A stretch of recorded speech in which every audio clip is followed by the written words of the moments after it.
Hi,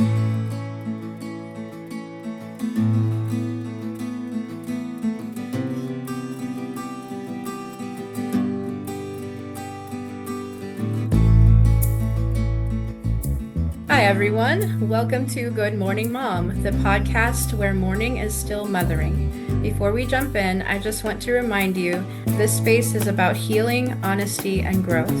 Today, I am so excited to sit down with someone whose story and insights I think are really going to impact you. Mara Weisman and I have been acquaintances for many years, and she is a good friend to my brother and sister-in-law. Today, Mara and I are having our first in-depth conversation as our shared stories of mourning have brought us together.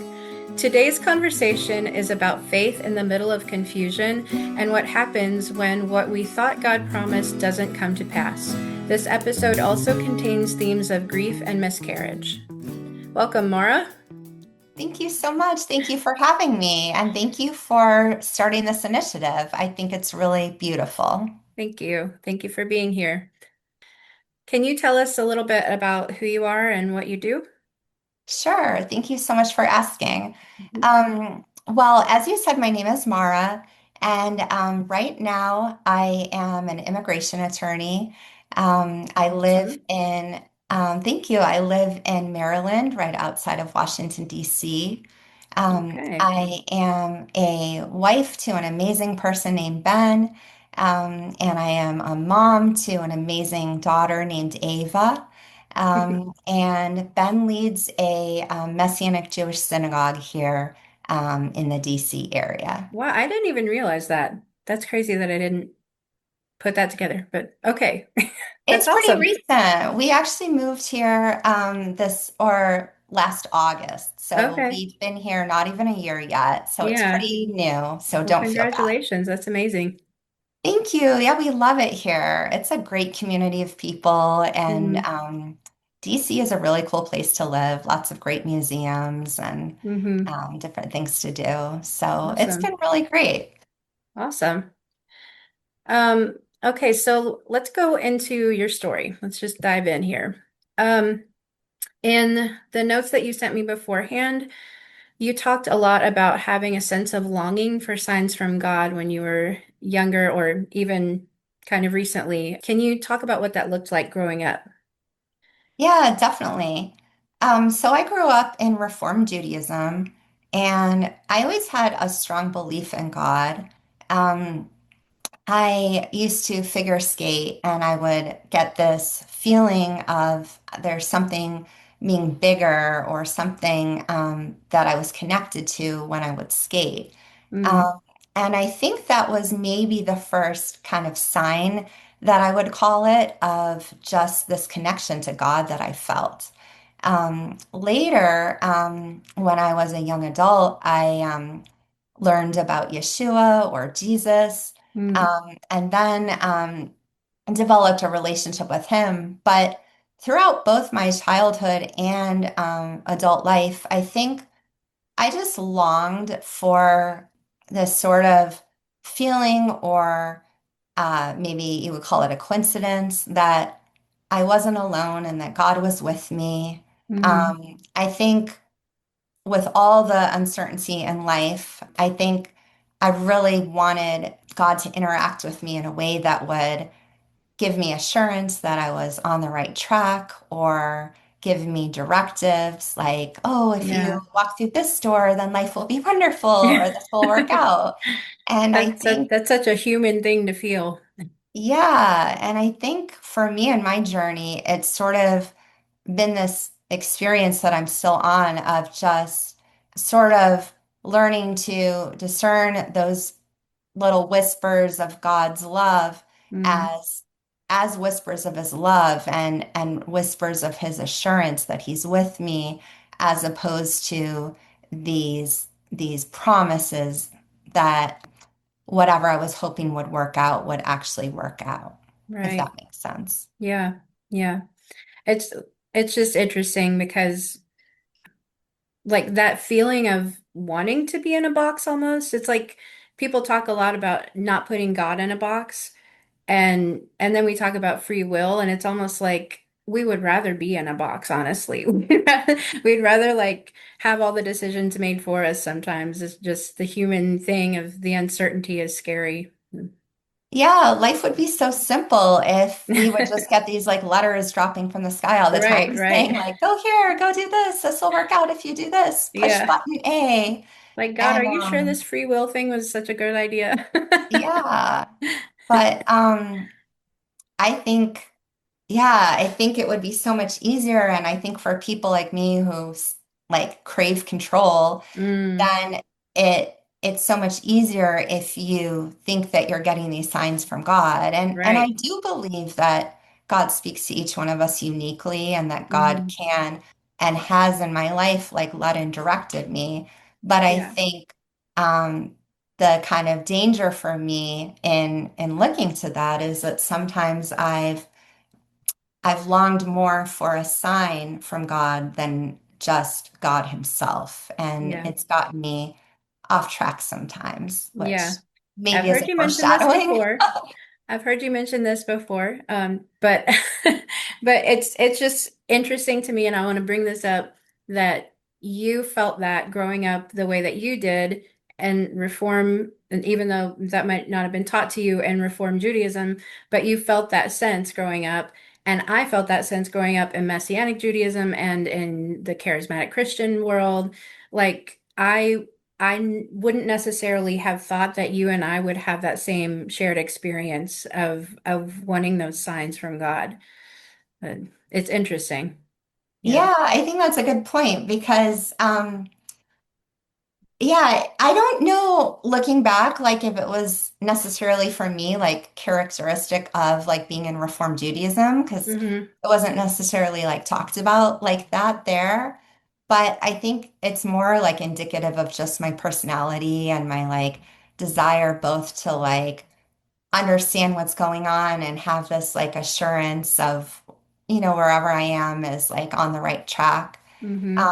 When I was trying to figure out what college I was going to, I was in this nervous, like panic mode because I felt like I was supposed to have this like sign from God, and that's how I would know which college would be the right one for me. And Hmm. I wasn't like feeling any of these signs or any of these coincidences. And I just thought, like, I don't know what to do. And it sort Yeah. of paralyzed me. So, yeah, I think for me it was like indicative of my personality and just maybe also like part of the human experience. I think we all long Yeah. for assurance that Yeah. it's not all on our shoulders to like figure out life and figure out what to do. Right. Right. I think no matter what our background is, that is totally relatable. Okay, so let's dive into I know that at one point you had moved to Israel and you thought that you were going to stay there. So, can you tell me about the moment when you felt called to move to Israel? Yeah, sure. I would say that it was a series of moments. Before I was an immigration attorney, I worked for this Messianic Jewish youth organization that I loved and still love. And I got the opportunity to lead teens and young adults on different conferences and retreats and trips. And one of the trips that we would take was to Israel. Okay. And through these trips, we would spend about a month in Israel doing different touring and service work and Mm, things like that.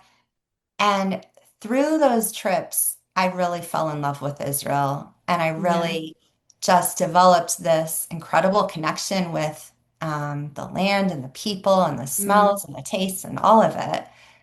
But it wasn't until I would say the end of maybe the summer of 2016 where I had been working in this position in the Messianic movement for about 7 years, and I mm, loved it, but I really felt like it was time for the next chapter of my life. And I okay. didn't know exactly what that was until I went on this trip to Israel with the young adults and teens. And my mind was so focused on taking care of them and giving them Band-Aids and helping them find food they could eat and all that kind of stuff, picking out lice from their hair, all Oh kinds of no. crazy things. Oh no.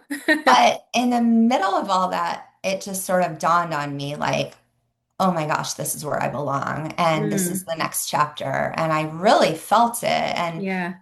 man, you like want to talk about signs. I felt like I had a million on that trip. I felt like Mm, God was giving me such peace and assurance that that mm, was the right next step and that mm, everything would work out. And yeah. yeah, I just had this feeling that if I, quit my job, if I packed up my life, if I moved there, then things would work out Yeah. and that God wanted me to be there. Yeah. So I know you went and it was a fight like the whole time for you to be able to stay. Is that right? Yeah, And it was that 2 years that you were fighting for that? exactly, exactly. Wow. I got denied pretty quickly on for citizenship Mm, when they found out about my Messianic Jewish faith. mm-hmm. And I really felt that it was wrong. I felt that it was discrimination. I felt Mm-hmm. like it was a misunderstanding of the law and Mm-hmm. or a misinterpretation. Yeah. Um, and so I decided to stay and to fight. And when all that was happening, I really felt convinced so strongly that God was allowing this to happen because Mm-hmm. He wanted me to stay and fight. And if I would have won my case, which ended up Mm-hmm. going to the Supreme Court, it would have set a new legal precedent, and more Messianic Jewish people like me would be Yeah. allowed to gain citizenship in Israel. Mm, So I felt like I was on this adventure with God where I was going through all these challenges and all these difficulties, but it was for this greater purpose. mm-hmm. And yeah, and I stuck it out as long as I possibly could. And even when it seemed like all hope was gone, I still kept hanging on and still Mm. kept, yeah, hoping and believing right Wow. up until the minute that I was being driven to the airport to leave. Oh, wow. I really thought things would change up until the last second. So it was really, really hard because when I came back to the US after living there for 2 years, I was on one hand coping with the like what I would call normal devastation of leaving this life behind that I loved and that I Mm, saw myself and that I worked so hard for to learn Hebrew and to get acclimated and to make friends and build a life there. mm-hmm. And I practically didn't know what was next for me. So that was the like what I would call practical like devastation. Yeah. But on a larger scale, and what was actually much more difficult to navigate was the spiritual devastation Mm, because I had really felt like God wanted me in Israel and that God had led me there. And because of that, that it was going to work out for me to stay there. mm, And I felt like I'd given everything I possibly could mm-hmm. to God and trusted Him. And so when it didn't work out and I was on that plane flying back, I was really trying to make sense of this colossal spiritual confusion, I would say, of how God could have led me there. Mm-hmm. And yet I was back on a plane coming home. It Wow. was very confusing. That must have been like emotionally, physically, and spiritually exhausting. I can't even imagine.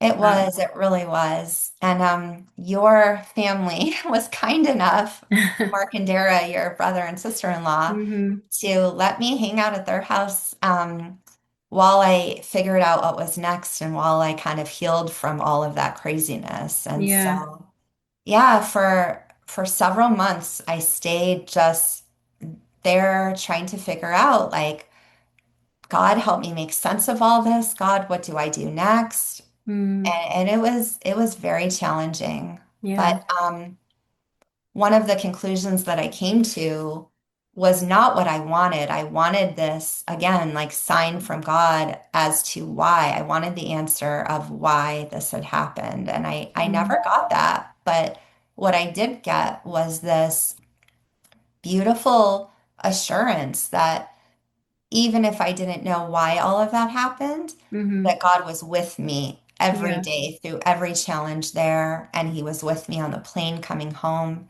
and He was never going to leave or forsake me. Yeah. So yeah, I think I got it wrong in feeling like Mm. everything was going to work out. But I think what I got right was that God was there and He was with me. Yeah.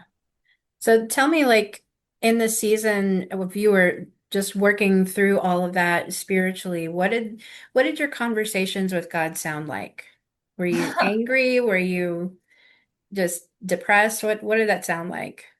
I would say all of the above, honestly. I had Mm-hmm. never experienced depression before in my life, but I definitely felt like I was going through that. I Mm-hmm. definitely felt anger. I felt like, God, I did everything that I felt like you asked of me. Mm-hmm. I willingly took on so much, like so many challenges, and tried to endure and tried to stay the course. Um, and now I don't know what to do. I have no furniture, no job, no car, no Oh my gosh. address. Like, what That's am I so gonna hard. do? Yeah. It was very frightening, but I Yeah. would say a lot of people, your family and so many others, were so kind to me during that season of my life. Mm-hmm. And even when I didn't get any answers from God and had trouble hearing His voice, I I saw His love through so many people who Mm-hmm. just took me out for lunch and coffee and hugged me and um, gave me things to borrow and gave me encouragement. And through all kinds of little ways, I really saw people pour into me, Mm. and it really encouraged me and helped me to keep going. That's awesome. Yeah. All right, so I have one more question about your season after you came back from Israel. So, in your season of rebuilding and disappointment and feeling like you had misunderstood, how did it change your view of God? I think at the very beginning of that season, it was just hard to think about anything. I was just so hurt and angry and confused. Um, but after that kind of chaos in my head started to subside a little, I think I started realizing that even though I never would have described my faith or relationship with God this way before, I think I realized that I was seeing God more of a transactional relationship Hmm, than an actual relationship. Like I interesting. would, you know, God would give me these like confirmations or signs, and I would do these things, and, I would feel happy. And Mm-hmm. that's certainly not the core. My relationship with God was certainly more dynamic than that, but I Yeah. think there was a transactional component that was fueling me in a lot of ways. And when that kind of formula faded and disappeared, I realized I can't stand on this anymore. That's not working for me. So I have to figure out a new way of interacting with God and Mm-hmm. understanding my relationship with Him. And it Mm-hmm. became less transactional, and it became more, I would say, like I just felt like God was surrounding me with love. And Mm-hmm. I could feel that love even when my circumstances were not making sense or were confusing or not adding up in the way that I thought, or wanted. Mm-hmm. I started recognizing God's love in ways that I didn't before. Mm-hmm. And what do you think? How did you rebuild your faith? So I read a lot of books during that time. I Mm. had a lot of time. I was driving your family members around all the time. And I just, yeah, was going to Pilates and reading a lot of books and studying for the LSAT because I decided Mm. if I couldn't fix my own immigration issues, I could try to help others. But That's amazing. That's an amazing path to take after that.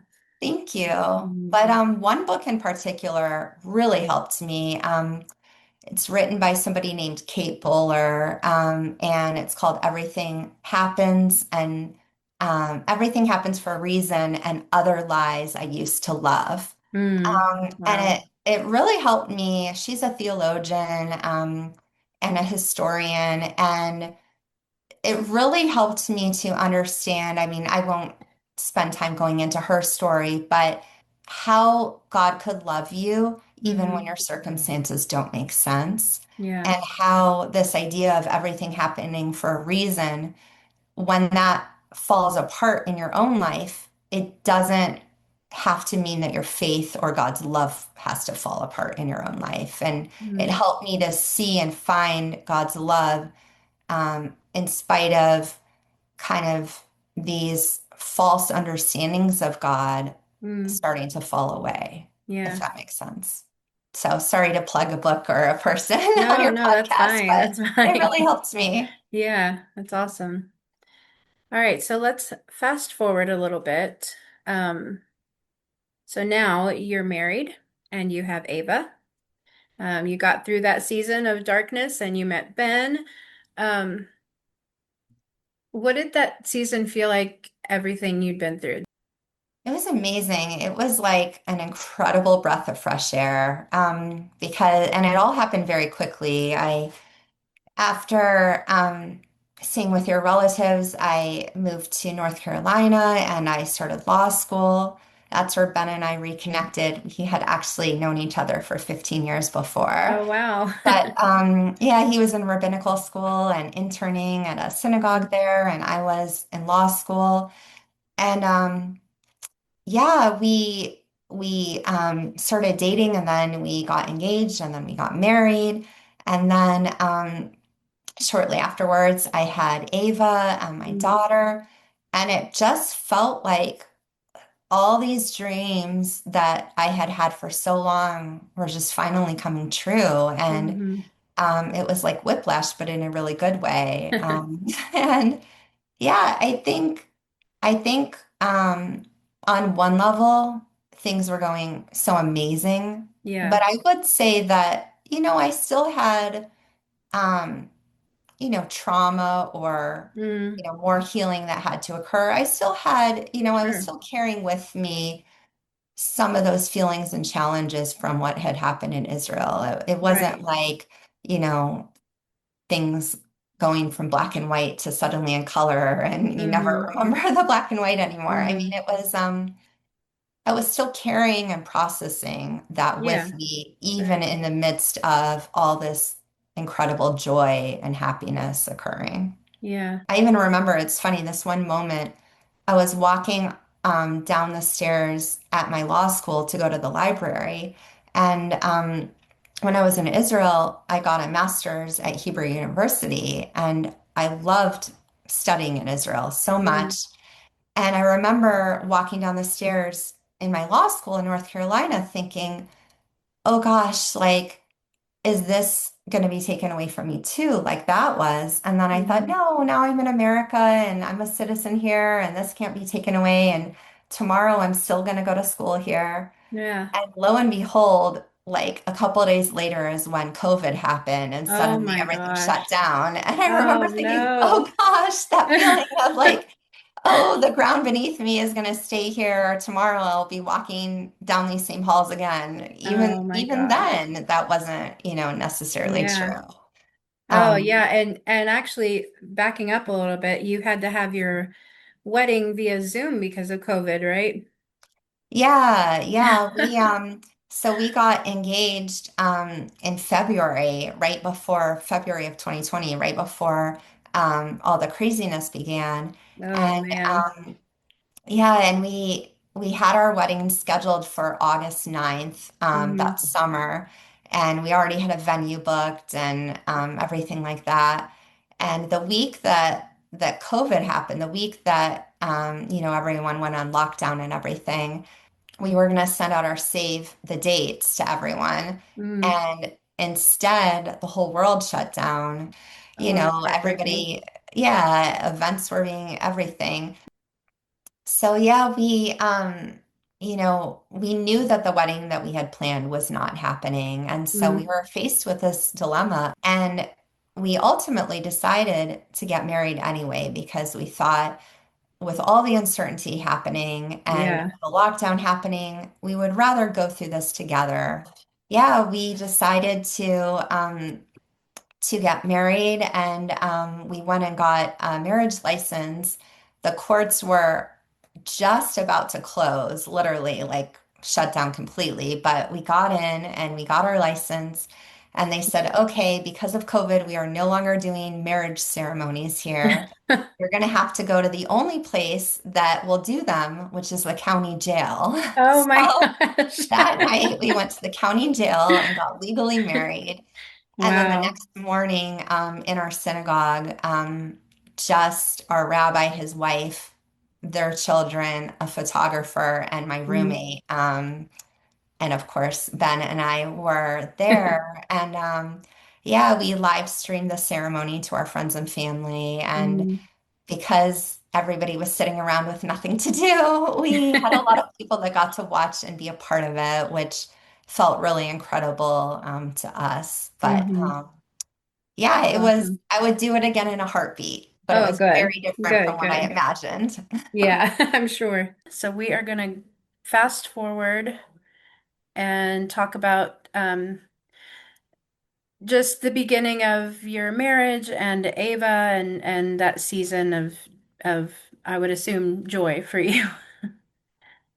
Yeah, yeah. After getting married, I was really thrilled for many reasons, obviously. Mm, At that time of my life, I was in law school, and immediately after getting married, I immediately started thinking about when I was going to get to have a baby, and mm, Ben was really wanting a baby as well and excited about it. And I actually assumed that it would be hard for me to get pregnant mm. because I Why had is gotten that? married. Well, for a couple of reasons. One is I had gotten married later in life, so I Okay. knew that, I was already starting, from an older point. And Mm, then I also knew that, infertility struggles was pretty common, and mm, I'd known a number of people who had gone through them. And so I just kind of assumed that it would be a long process. But to my surprise and delight, Eva came very quickly, right away. Just a couple of months after we got married, I Oh, got wow. pregnant. Yeah, I was overjoyed, and Ben was overjoyed, and it was just a really special time in our life where I was in law school and excited about, what that adventure was going to bring. Hmm. Ben was in rabbinical school and interning to be a rabbi, which he was really excited about. We were living in North Carolina and had a lot of love and support and friends there, which was really wonderful. Yeah. And yeah, and then I was pregnant, and it just felt like all these dreams that I'd longed for so long were Mm, coming true. It definitely didn't erase what happened in Israel, or I didn't feel like, oh, all of that is instantly, like that pain and grief is instantly gone because of this. hmm. But it was like this incredible joy was coming up in this surprising, amazing way Yeah. alongside of those feelings that I was still processing, I would Do you say. think that any part of this experience tied in and kind of made it feel like the experience you had with Israel was all worth it? Honestly, I had a lot of people say to me, like, oh, see, it was all meant to be, or Mm, see, this is why you got deported. And I don't think that I look at it quite like that. I okay. think my philosophy is more that that was a really painful, difficult time in my life. Hmm. And I saw, to my great delight in that, that God walked with me hand in hand through those difficulties, and He never Right. left me. And then when I came back out of my circumstances, He made these beautiful, amazing things happen in my Mm, life. But I don't think I would look back and say, oh, to get Ben and Ava, that was why all of this had to Hmm. occur. I think, Yeah. kind of like our discussion before, I think, Romans 8:28 has always been one of my favorite verses, Mm. but I don't read that verse, that God, works all things together for the good of those who love him. Hmm. I don't read that verse as, God brings on bad circumstances so the good circumstances can happen. Right. I Yeah. more read that in this complicated mess that, happens in our lives sometimes, that on this side of heaven we'll never fully understand why God can and does make beautiful things out of that. And that's Mm. what he did with Ben and Ava. And I'm so incredibly thankful. Obviously, I wouldn't trade either one of them for the world. Right. And I'm happy to be in this season of my life, being a lawyer and all these different things. Mm. But there's still an ache in my heart, I think, from all of that that will never fully go away. Mm. And that's okay. I've learned to live with that, if that makes Yeah. sense. That makes a lot of sense. Okay, so let's move forward a little bit in your story and about your second major emotional loss, maybe after the time in Israel, and then Ava was born, and you were in this amazing season of life, and then you were pregnant again. Tell us a little bit about that. Sure. Well, Ben, Ava, and I had just moved to New York, and we were living there, and it just felt like this incredible, exciting time of our lives. I had finished law school and passed the bar and gotten my first job as an immigration lawyer. Ben, we had moved to New York, so Ben could be a rabbi at a congregation there. Ava had just turned 1, and it was just this really beautiful time of our lives. Mm, And without trying, I got pregnant again, yeah. and I was overjoyed. And when I specifically felt like when I found out I was pregnant that I just had all of these little like incredible assurances of things that felt like more than coincidences. We were talking about signs from God earlier. Yeah. I definitely felt like I had all these little signs from God, if that's what you want to call them, Hmm. that this second pregnancy was going to be something really special, that this child was going to be really special. Mm, And for what it's worth, I feel that way about Ava too. She's yeah. obviously incredibly special to me. Of course. Um, so yeah, one of the specific things is that so I talked about our wedding and how, I wouldn't trade that for the world. Hmm. But the day that we were supposed to get married was August 9th. That was Mm, the day that we had booked with a venue, and that was our plan. And we didn't end up getting married on that day. And mm, when that anniversary of that day came around, it was a little bit of like this sad feeling in my heart, hmm. when that came around, because Sure. even though I think that Ben and I made the absolute right decision under the circumstances, Hmm. there was still that loss of that. As a little girl, I dreamed of a big wedding and, Yeah, of had course. what I imagined and wanted my family and friends there. And none of that happened. And so Hmm. August 9th was a hard day for me. Mm. But when I found out that I was pregnant with the second child, the due date was on August 9th. And Wow.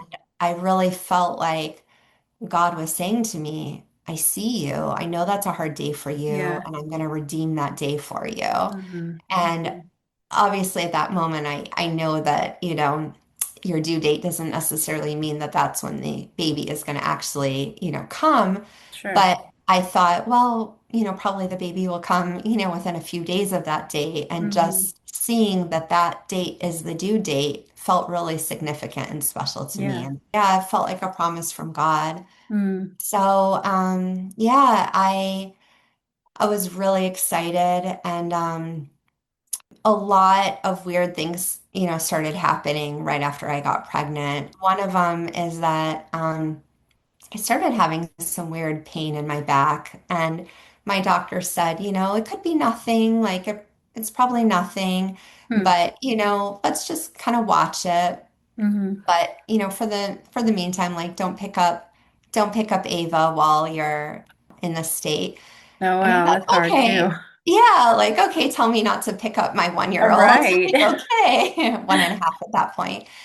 And then Ben, well, my in-laws were coming to visit us, and we were really excited to host them. They live in Mm, California, and we were kind of running around getting the house ready. And Ben was about to go pick up his parents, and mm. right before he went to pick them up, he went to take the trash out, and it was raining. Oh no. He slipped and Oh broke his no. leg. Oh my And gosh. yeah, and so anyway, his parents ended up coming in an Uber instead, and I took Ben to the hospital, and we had a lot of craziness right around the time that I was, at the beginning of my pregnancy. I wasn't Hmm. supposed to pick up Ava.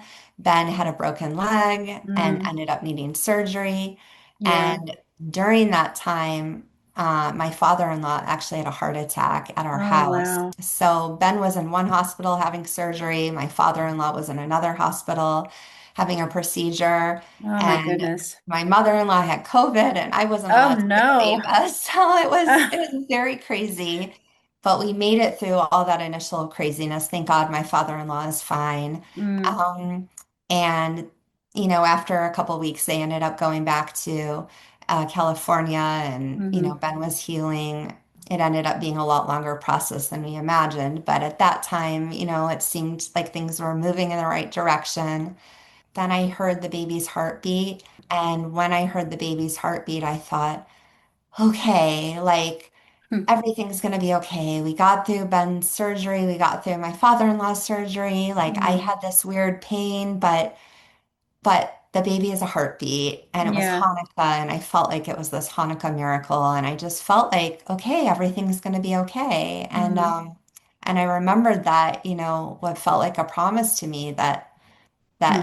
August 9th was going to be a redemptive day, and that God was giving me this incredible dream of a second child Yeah. on a day that was hard for me. So I was really relieved and happy and thankful. Hmm. And then sadly, not long after that, I went in and I woke up with this weird pain. Mm. And I called the doctor and they said, you were just in yesterday and the heartbeat was fine. Like, Yeah. it's probably nothing. And they said, but you can come in. And I went in and they couldn't find the heartbeat anymore. And Oh. yeah, it was really, really devastating to me on Yeah. so many, many levels. Similar to Israel, I was not just dealing with the devastation of losing a child, Hmm. the practical, devastation of that, but I was also dealing with the spiritual devastation of Sure. feeling like God had given me this promise and God was doing something special with this baby. And then Mm. suddenly it was like, boom, it's Wow. gone. And Yeah. I think because everything went so smoothly with Ava and because it was so easy to get pregnant with her and, she Hmm. was full term, I didn't expect, I had my guard up the first time, but when Hmm. that went smoothly, I wasn't expecting a Yeah. miscarriage, even though they're very common. So then suddenly I needed to have surgery, a DNC, and it was Mm. crazy. It was our third family surgery in a matter of just like a couple weeks. Wow. Yeah, That's it so was hard. devastating. Yeah. So that was not only grief over the baby, but feeling like God had let you down again. Definitely, Yeah. definitely. I'm so sorry. Thank you. And at the time, I knew one or two people who had had miscarriages, but I Hmm. really didn't know anything about them. Like I didn't know that I was going to be having surgery. I didn't Hmm. know what the process was. I didn't know how to feel. Like I Yeah. just felt like it was something that was not talked about that often. And Hmm. and I felt like I had no roadmap of like how to how to process or deal or what to expect or Hmm. when these devastating feelings in my heart would feel better and Yeah. when I would feel better. emotionally, spiritually, physically. I had no roadmap. Right. Um, And I feel and like just the physical aspect of that particular surgery is something that people don't talk about enough because the difficulty of like you're expecting a living being and just the physical what your body's going through of you're not giving birth but and yet your child is being removed. I know that that's really hard and it's not something that is really I haven't heard of many people who want to talk about it or who feel like they have support to just talk about what that physically and emotionally feels like for your baby to be removed from your body. Like yeah, that's so heavy.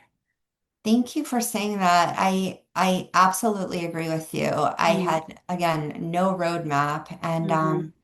yeah, and I mean, it's a hormonal plummet. I mean, Yeah. similar to when you give birth, um, your hormones just plummet. And then, when you give birth, you have, the baby and you're excited Hmm. about the baby and you also have support and help. And of Yeah. course, you have the physical, of course, that's no picnic. And you have a lot Yeah. of, challenging, different, conflicting needs and emotions. But here, your hormones tank, and so you're dealing with that. Yeah. Many people don't know at that point, in my life, just a handful of people even knew. So, Mm, you don't have the support, you don't have the help. In right. my case, Ben was on crutches for 6 weeks and not crutches, a little, yeah, thingy. But anyway, Yeah. yeah, it was an impossibly difficult time dealing with that loss. And I felt like, I wanted to have some kind of like ceremony or ritual or, Yeah, of course. Yeah. something to mark that this baby lived Mm, inside of me for a short hmm. time. But, Hmm. I didn't want to forget that life was significant. And I felt like even just like Googling things, I couldn't find any, it was very hard to even find any ideas. So, yeah, I really wanted to have some kind of meaningful marker. Hmm. And I ended up kind of coming up with something myself, and Ben gave some input as well. But what ended up happening was not kind of the vision I had for it. Mm, It was actually pretty sad. I had planned on us going to this really beautiful area, this kind of wooded area near our house, but it ended up being one of the coldest days of the year. man. And it was just frigid and unbearable outside. And what I didn't remember is that this really beautiful area was up a hill, which was no problem when we were all walking up it Hmm. before Ben broke his leg. But because Ben was in a wheelchair, Yeah. I was trying to push him up it, Oh and my no. hands were so freezing, and I didn't have gloves, and my mom was Oh. with me and trying to help Ava, and it was just sort of like an epic failure. We tried and we did something, but we only kind of lasted for like 5 minutes, and it Yeah. it ended up not being in the area I wanted and was in a Mm. more like high traffic area, so there were people walking by, and it was just awkward. Oh It wow. yeah, it wasn't the like meaningful, event that I was like anticipating or Or hoped, and kind of just made me feel worse, honestly, yeah, about yeah. everything. And I think that's probably really relatable too for people who've gone through miscarriages before. It doesn't seem like it's a common thing to mark that and to take the time or, allow yourself to sit in that moment of grief. It's almost like we're expected to just get over it because the baby was never with us. And that's not fair to anybody. And I think anybody who has a miscarriage should not feel like their loss doesn't count. Thank you. I really appreciate that. Yeah. Yeah, it was very, very hard for me. And I mean, I even missed like being nauseous. Like Yeah. I missed being pregnant. I missed the Yeah. hope, the excitement. And we had just, now I look back and I'm like, well, I guess it was premature, but I was about 8 weeks when I lost the baby, and we Mm. had bought Ava, sibling books to read to Oh. her about having a sibling, and yeah, we had started getting excited, and Mm. I remember like coming home and like trying to find those books so I could like hide them away, but Ben had already like done it. And for some reason that was like upsetting to me because I wanted to like feel upset looking at them, if that makes sense. It was Hmm. like Yeah. on one Yeah, hand, I I wanted the understand that. pain to go away. Yeah, and on the other, I like wanted to hold on to the pain Hmm. because it Hmm. it felt like I was still holding on to the baby. And Yeah. That's totally yeah, valid. I think there's a lot to be said for just allowing yourself to sit there for a while and be sad and feel all the grief and not try to just push past it and move on. I think that's very healthy. thank you. Thank Yeah. you. Yeah, and during that time, I was just so hungry for like people to say to me, like, I've been through this, you're gonna Hmm. get through it. This is Yeah. what it's like. And Yeah. I remember reaching out, there was like a Messianic Jewish Mothers Facebook group, and Hmm. I just posted on there saying, this is what happened to me and how do I navigate this? And I Hmm. even also remember posting, like, for some reason at the time, I was petrified that the doctor had missed the heartbeat or the Oh, ultrasound tech wow. and that it was actually, Yeah. but I remember somebody on there was an ultrasound tech and told Hmm. me that's pretty much impossible. Like, Hmm. calm your fears about that. And so that was Yeah. helpful for me to be able to at least put that fear like down. And Right. people that I didn't even know ended up sending me like things. Somebody sent me a teddy bear and a book, and somebody Hmm. sent me paper products and plastic silverware, and they said, Hmm. don't do the dishes for like a week. Just eat off like That paper is, plates. that's And so valid. it was So such a valid. thoughtful gift. And Yeah. somebody sent me like a rotisserie chicken and salad from Costco. And That's awesome. it was so thoughtful. And Yeah. it was what I was craving, like people who had gone through it to say, like, I've been there and I'm with you, and this is Mm, awful, but you're not alone. And yeah. I think miscarriage feels so lonely because Hmm. it's so like hush hush for It some is. reason in Yeah. society. And then you're dealing with this like monumental heartache and Hmm. you're dealing with it alone for the most part. Yeah. So And I'm wondering, like, is there an aspect of like wondering why it's hush hush? Like, do you wonder, like, am I supposed to be ashamed of this, or why is it such a thing to be hidden? I did wonder that. And I thought, I mean, there was a part of me that thought this is my fault because of the stress of Right. Ben breaking his leg and my father-in-law in the heart attack and Hmm. not getting sleep and all of that. I thought it's the stress that did it. And then I Yeah. felt Yeah. awful that I wasn't able to like manage the stress and save the child. But Hmm. yeah, I don't know. I mean, now I no longer feel that way. I don't feel like it's my fault. And Hmm. I know that miscarriages can happen for all kinds of reasons. Right. But yeah, I don't, there is such a stigma about talking about it. And Yeah.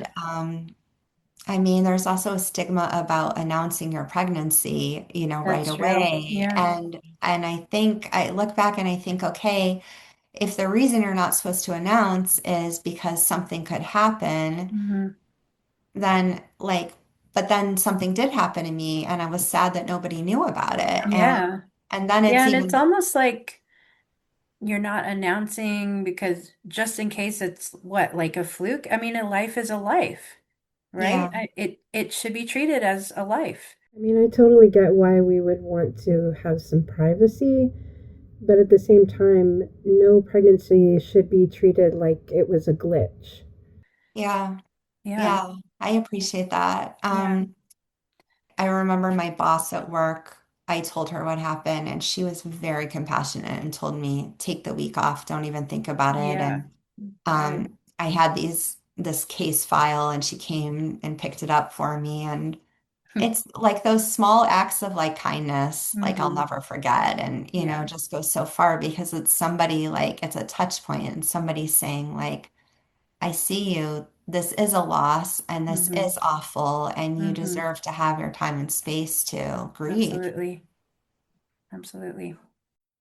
Okay, so you went through your first miscarriage and everything that that entailed and all the grief that you were experiencing, and then you got pregnant again. You had already told yourself not to look for a sign again, but you did. So why do you think we do that? Yeah, that's a good question. So I didn't get pregnant right away. We actually didn't try for quite a long time Mm. because Ben's broken leg turned into a lot bigger of an issue. Oh, wow. He ended up getting an infection at his surgical site, which was very dangerous. It was life-threatening, turned into a very long months and months and months ordeal and several surgeries and Mm. many hospital stays. It was pretty terrifying, actually. He almost lost his life. Oh my Um, gosh.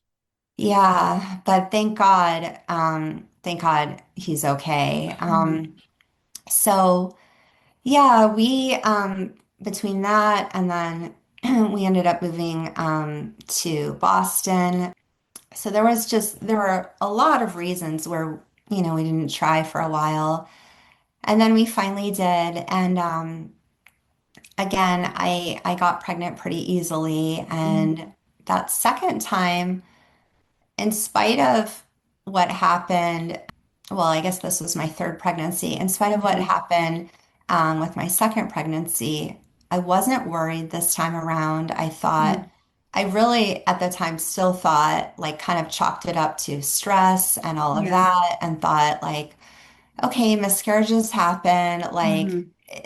it was only one. It doesn't mean that that's going to happen again. And so I was already feeling like at peace about it. Hmm. And then I looked up the due date and it ended up being August 7th. And I Mm. thought, Wow. oh my goodness, like, I cannot believe it. Like, what are the chances? And I told myself, like, very strongly, I said, do not do this again because I knew I would have saved myself from so much, obviously, not all by any Yeah. stretch, but a significant amount of emotional pain had I not thought that God had promised me that second baby. Like, Mm. I told myself, do not think this is a sign. Do not think, but it was hard not to. I thought, Yeah.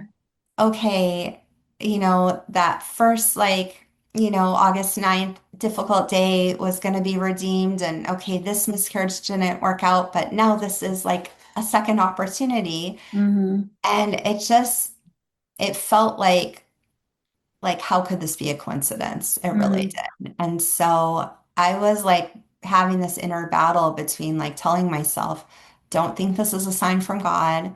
Just be excited, about Yeah. the baby and hopeful versus feeling like God was doing something and speaking to me Mm. through this. And so yeah, I was very hopeful and excited. And then I lost that baby as well. Mm. And that loss it was like exponential. It was like not just, I guess what I'm trying to say is the pain felt even greater than Sure. losing the first baby, Hmm. for so many reasons. But I felt so confused. I was like, God, what are you doing? And Yeah. how could you let this happen again? And why would you allow me to have a due date so close? Like, Yeah. if this was going to happen again, why couldn't I have a due date that wouldn't have made me thought that you were, Hmm. it almost felt like a cruel joke, to be honest with you. And I know God is Yeah. not cruel, but it felt like a cruel joke. No, that's And really understandable. yeah, so there I was dealing with it again, and this time, like, it was a little bit earlier, so I didn't need the DNC, and so it was another new experience of miscarrying at home on my own Mm. and that being awful in its own right, Hmm. in a very different physical way, but that was horrific. Yeah. It was so much more awful than I anticipated or Hmm. imagined, just dealing with the physical part of it. And yeah, it was very hard. And that another aspect that made that time so much harder is that at that point, Ava had been begging me for a sibling. The first Wow. miscarriage, Ava was 1.5, Yeah. but by this miscarriage, she was 2.5, and she was Mm. begging me for a sibling. Mm. And in fact, the day I found out I was pregnant, when I woke her up in her crib, she said, "Mommy, I really want a brother or a sister." Oh my gosh. And everything in me wanted to say, like, well, you might get your wish. And yeah, I mean, she had been talking about that for a while. And Mm. when we started trying again, I said to her, like, you can ask God, you can tell God that, you want a brother or sister. And, Hmm. I'm asking God too. And so, yeah, it took everything in me, not then and there, to say, oh, Yeah. God's answering your prayer. So did she Yeah. know when you did she end up knowing before the baby had passed? She didn't, that second miscarriage, she did not know. I kept it from her. And, Yeah. I would have told her if I had told her that I was pregnant, but, Right. we were waiting to tell her. So, Mhm. yeah, she didn't know. She just knew, she just thought I was sick. Yeah. So yeah, that was her longing for a sibling made the second miscarriage Hmm. so much more painful and Sure. difficult because I was not only dealing with my pain, but I was dealing with her pain as well. And of course, Ben's Hmm. pain as well. Hmm. But I felt like I was carrying my own pain and Ava's pain, Yeah. or Ava's longing. And that was unbearable. And of Mm. course, when the second miscarriage happened, I thought, maybe this means like, maybe this is it. Maybe this means I'm not going to be able to have a second baby. Mm. So, yeah, that was very, very painful and upsetting for me. And, but it was interesting. So, the day that I ended up miscarrying, there's this girl in Israel. So many people think that she and I are twins because we really have like a striking physical Is she a resemblance. singer? She is. Yes, I've seen She this is. girl because she Yeah. looks just like you. Yeah. Everybody. I Yeah, can't tell you how many people come up to me and say, "You have such a beautiful voice." that's And funny. I can't actually carry a tune at all. So I know right away who they're talking about when they say that. But yeah, she and I are not related, but we call ourselves twins because Yeah. of, just going with it. And the amazing thing is we're pretty much the same age. We're like a month apart, and we Oh, got wow. married about a month apart as well. Um, and I know that she'd be fine with me telling you this because she was very public about it. Mm. She tried for a long time to have a baby. And anyway, the day that I miscarried, she actually had her baby. And Wow. that felt really beautiful to me, actually. It felt Yeah. like it reminded me when my aunt passed away, my mom told me that in the hospital where she had died, anytime a baby was born, a lullaby came on the loudspeakers for everybody in the hospital to hear. Oh, And the minute that my aunt passed away, they heard the lullaby come on. So it oh was my like as my goodness. aunt was passing away, a baby was being born. Wow. And I felt like that was happening in my life in this moment, that I Mm. was losing my child at the same moment of somebody who I really cared about, Mm. who, many people think we're twins, was having her baby. And it just felt like this beautiful moment. And in a way, it gave me a tiny degree of comfort. Mm. It also just felt like, yeah, the kind of like separation between like heaven and earth felt so like fragile at that moment. Mm. It felt like, Yeah. you know, this baby is coming from heaven and this baby is going to heaven all in the same day. And Mm. Yeah, it was very overwhelming and powerful and beautiful and agonizing all at once. It's so beautiful that you can see it that way, though. Like, I can imagine what you're saying, that it's beautiful and that it's agonizing at the same time. And yeah, just to feel that integration almost of heaven and earth together, and it's not nearly as separate as we usually feel like it is. Yeah. Thanks. I appreciate that. Yeah, it really, really felt like that on that day. And yeah, and it did give me a degree of comfort. It was just so crazy, the whole thing. Yeah, I guess I'm speechless right now, but Well, that's it was okay. tough. So now, after all these experiences, what do you do with your faith when your expectations and your reality don't match up?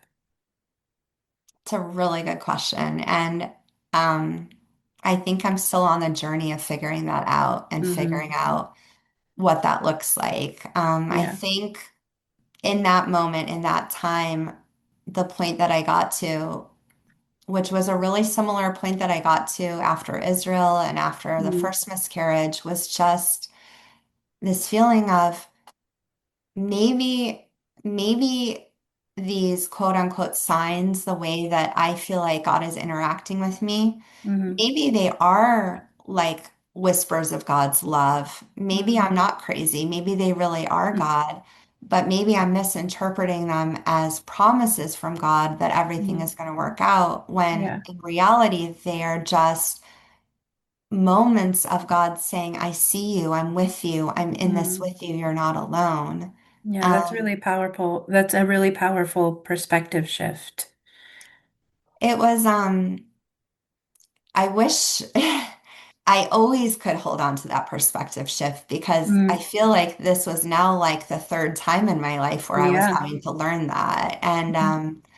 but it was true, and it's the only way I can make sense of it all, because to for me to say that these coincidences were not God, or God had nothing to Mhm. do with them, I couldn't. It just felt too, believing that God is real, which I very firmly do. Mhm. I couldn't make sense of how God could know that these things were occurring in a way that made me think they were God, and Mhm. they not, and have God have nothing to do with it, if that makes Yeah. sense. Yeah.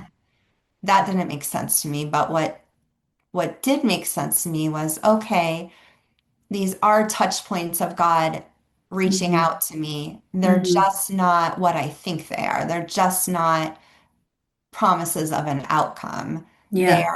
They are God saying, I'm with you. I see you. I know how badly you want this. I know that August 9th was a hard day for you and will always be a hard day for you. But you are not alone, and I see you and I love you, and I'm not asking you to walk any of these paths alone. Mhm. Um, Yeah. that's what I cling to. And some days it's easier for me to feel that than other days. Other days I'm just sad because Sure. um, it really stinks losing two babies. And Yeah. not to Yeah. jump ahead, but I've lost a third one as well. Oh, yeah.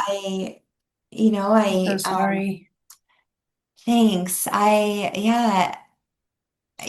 the second one, not too long after that, Ben and I moved again to Maryland, right outside Washington, D.C. So Mhm. Ben could lead a congregation here. Mhm. And it was a really exciting time, but it was, a crazy time. And anyway, after we kind of settled, we thought, let's just try and see what happens. And Mhm. I got pregnant again pretty easily. Mhm. And that fourth pregnancy, I just, was praying with all my heart. That time I was every day that I was pregnant, which was not long, I was like, oh, thank you, God, for letting me continue to be pregnant. Please let me hold on to this baby. Mhm. Please don't let it slip through my fingers again. Mhm. And then one day I woke up to bleeding and I just could not believe it. It was like I could believe it and couldn't at the same time. And I Yeah, just was so devastated. And I had of met with a course. doctor beforehand and I said, I've had two miscarriages. Should I be Mm, concerned? And she said, no, you know, we, we actually don't start being concerned until the third miscarriage. So, mm, I can run some blood tests to see they all came out normal. Sometimes it just happens. yeah, So I I was very hopeful. And then to have that third loss, I just could not believe it. And to yeah. me, that third loss just felt so like, okay, maybe this isn't just a fluke anymore. Maybe this really isn't going to happen. Mm, And so that third miscarriage was the pain of the loss. And then it was also contemplating, does this mean I have to give up this hope and dream of giving Ava a sibling? yeah. And so it was that grief on top of the grief of losing that specific baby. Hmm. So yeah, it was very, very, very painful. Were you able to, I know you had that difficult day trying to mark the first baby and give her some kind of, ceremony and closure. Were you able to do that with either of the other two babies? That's a good question. So I didn't plan anything for the second loss, Hmm. probably because the first, planning the Right, first one right. didn't That work. makes sense. So I didn't plan anything, but we ended up like a week later. It was about the time that I finally started feeling well enough to like leave the house. Mm, We took Ava. It was, again, right around Hanukkah time. We took her to, there was like this Hanukkah arts and craft thing at I don't know, like a local arts and crafts barn actually. mm, And I thought that Ava was just going to be doing the craft, but the instructor like said, no, like I want the parents to do a craft as well. And mm.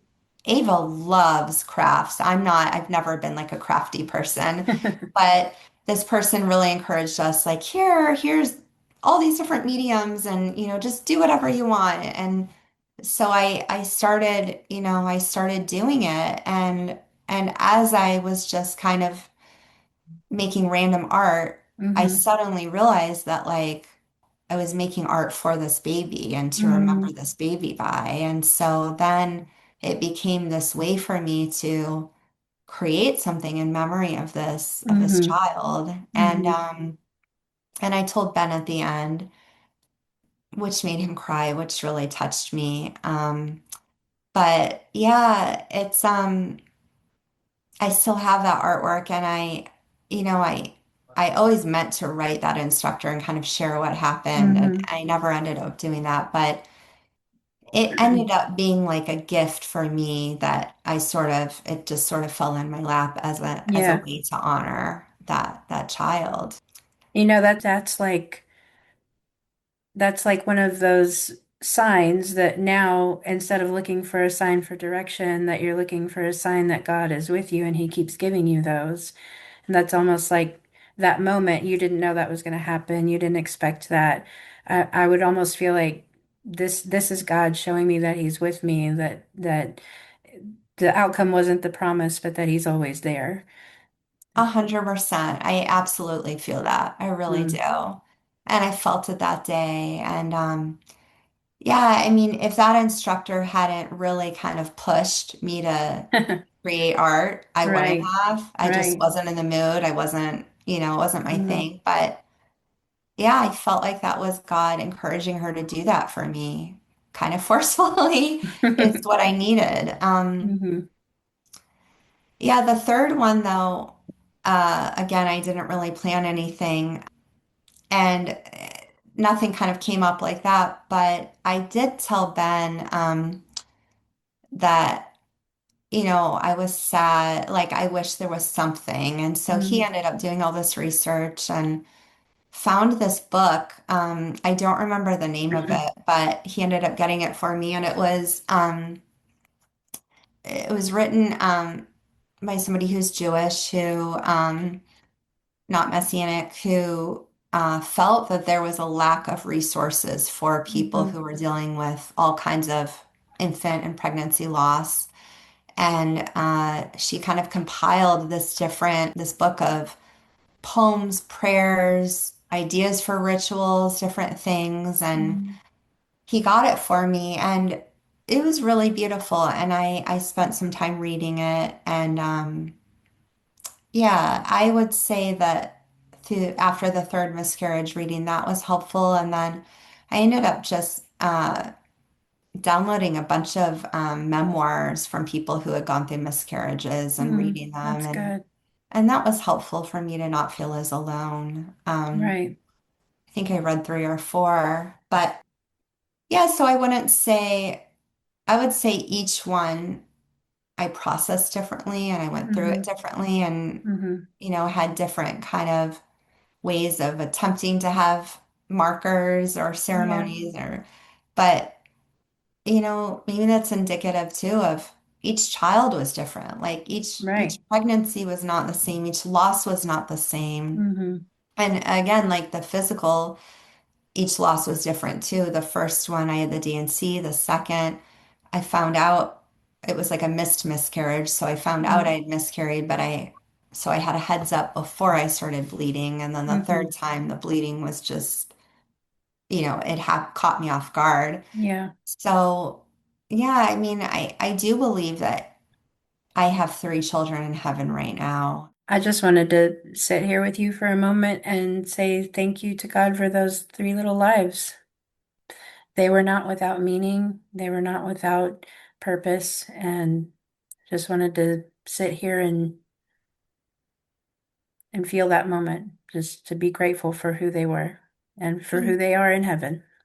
thank you. I really Yeah. appreciate that. I really do. And yeah, there's this quote. Some people say it's from Martin Luther King Jr., but I actually think it's from Martin Luther when I Mm. looked it up, and it's been wrongly attributed, but it's something about like, if I knew that tomorrow wouldn't come, I would still plant a tree or, plant an Mm. apple tree. Yeah. It's something like that. And I think about that quote. There's actually in the Talmud like a similar kind of quote or story, but the idea that like you plant something and you may not get to ever enjoy the fruit of it or see it. And I sort of feel that way about all three of those babies. Like Mm. they mattered and they existed Yeah. and Yeah. we did, Ben and I did plant those, trees or babies with God's Mm. help. And I do believe those three babies are in heaven. And Mm-hmm. just because I don't get to see them now, I think doesn't mean that they didn't exist or, that wasn't. Yeah, I think about that quote a lot in terms Yeah. of those losses. But thank you. I appreciate what Mm-hmm. you said. You're welcome. So, if someone is listening right now who's just lost a baby, what would you want them to know? Probably the very first thing is that they're not alone Mm. and that they shouldn't feel ashamed to talk, to Right. ask for help, to ask for support. Yeah. Um, they deserve support. They deserve help. They deserve somebody bringing them a hot meal and Mm-hmm. Absolutely. sitting with them. They deserve to have their baby, honored. Mm-hmm. Um, I think, you know, every baby matters, whether, they were conceived a day ago or, whether every baby matters. And Yeah. yeah, I would just want to tell them, like, reach out, like, I'm here. I will always talk about anything. I will talk about any of the like physical details. I wish I Mm. knew more of what to expect.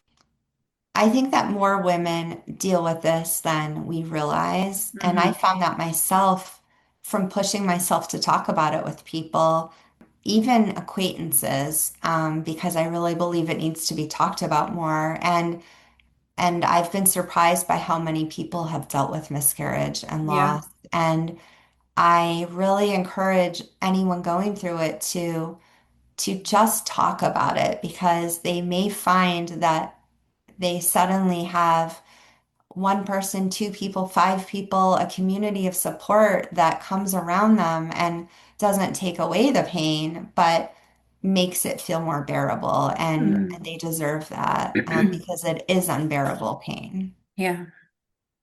Yeah. Yeah. It's definitely something that needs to be something that we can talk about, something that is acceptable to speak up and more open with each other, especially as women. Um, what does trusting God look like now after everything?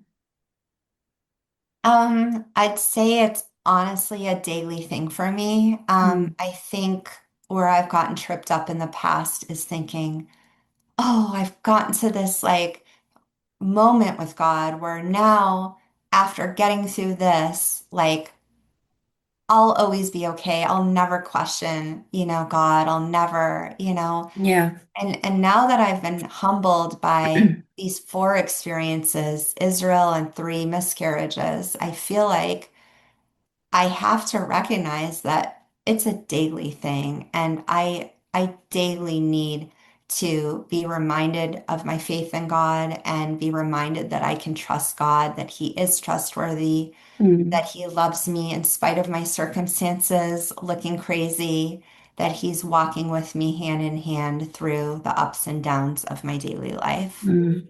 Um, Yes. yeah.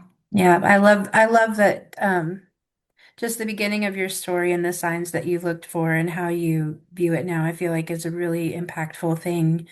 Um, just knowing that he's with us through everything. And that's the promise. Yeah, I Yeah. really believe that. I do. hmm Well, Maura, thank you so much for being with us today. Thank you for sharing your precious story. And thank you for just honoring us and our audience for bringing it out today and speaking so openly. I know that there's so much that our listeners are going to glean from your story. And yeah, we're just so blessed to have you here today. Thank you so much. Thank you. And thank you for what you're doing, Julia. I You're welcome. really think it's beautiful. Thank you. And to our listeners, thank you for being here today. And if you are walking through the heaviness of grief, remember that you are not alone. Mourning is still mothering, and your love still matters. We'll see you next time.